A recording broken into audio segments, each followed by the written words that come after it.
Press water level button. Here?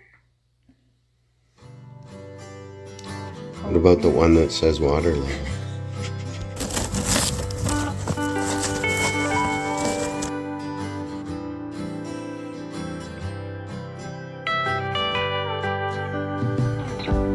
Okay, so we're just about to unbox the portable washing machine here. As you can see, it's made by Danby, and they specialize in a lot of smaller appliances like bar fridges and small freezers, etc. And they do have a few different models of the portable washing machine. This one is actually very highly reviewed. I'll put the ridiculously long model number there for you.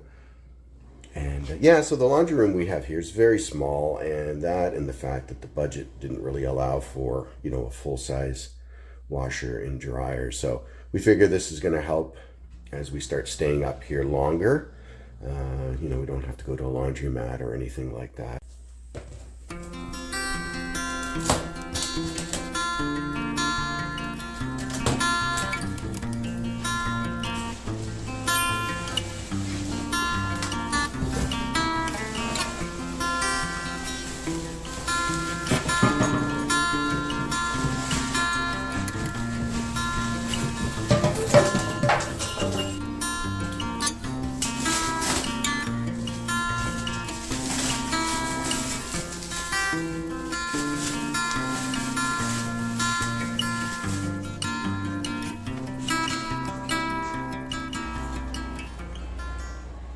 Noise-proof plate.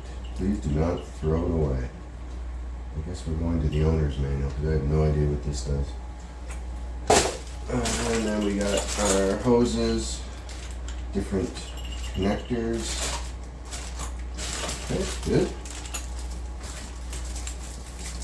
And this is, I guess, a template if you wish to use French, which I do not. So we don't need that. Here's the manual. Okay, so we're gonna get it into the laundry room and hook this sucker up and see what it does. Okay, so we have it more or less in place. You can see we did have this set up for, full-size washer and dryer. And while it could go in here, I guess it would be tight, and it's just something we don't see that we need right now. So it's a future option anyway, with the way everything's been kind of roughed in here. But this is it. It actually has a nice size drum in there. I think this is 1.8 cubic foot capacity. So it's actually quite a bit bigger than I thought. So that's good news. And what we're doing now is just going through the included accessories. So you can see they give you a variety of fittings.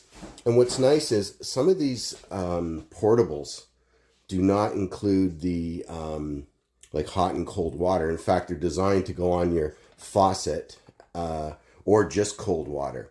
So I was expecting that, and we had already bought a splitter so that we could run it cold and hot. But it looks like I don't need it because in this one they give you 2 hoses, which is great. So I think we're pretty much good to go. And then I think in here, I can do this with one hand. Oh, okay.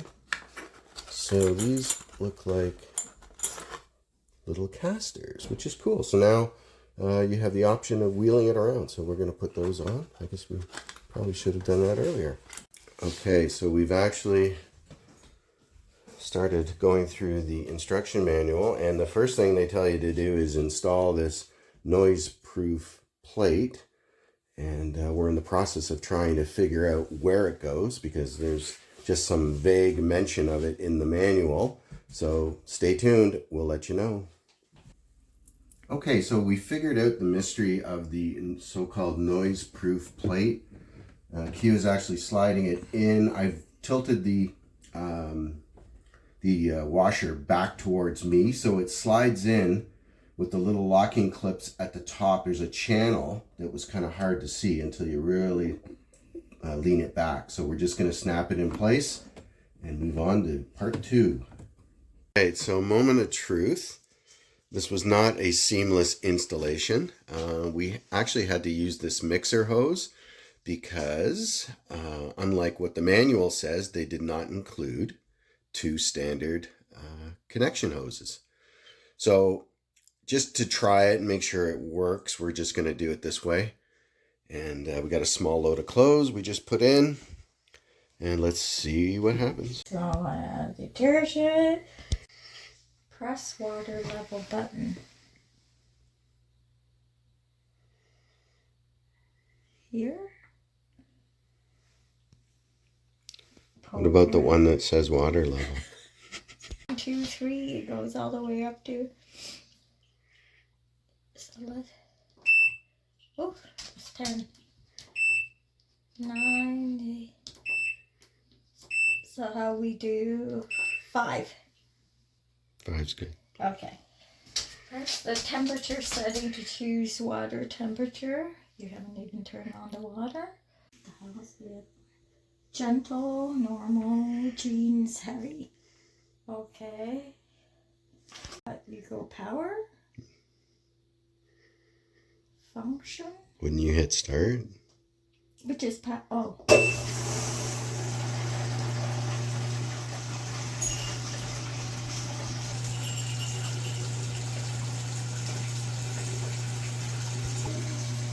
Okay, no leaks. This took way longer than it should have, but let's see how it goes.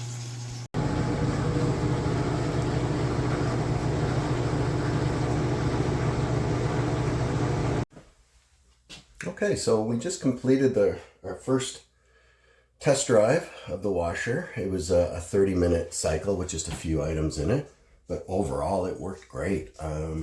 Outside of those little hiccups during the installation and kind of a vague user manual, I gotta say I'm really impressed. Particularly in spin cycle, I thought for sure this thing was gonna be bouncing all over the place, but it was incredibly quiet, no vibration.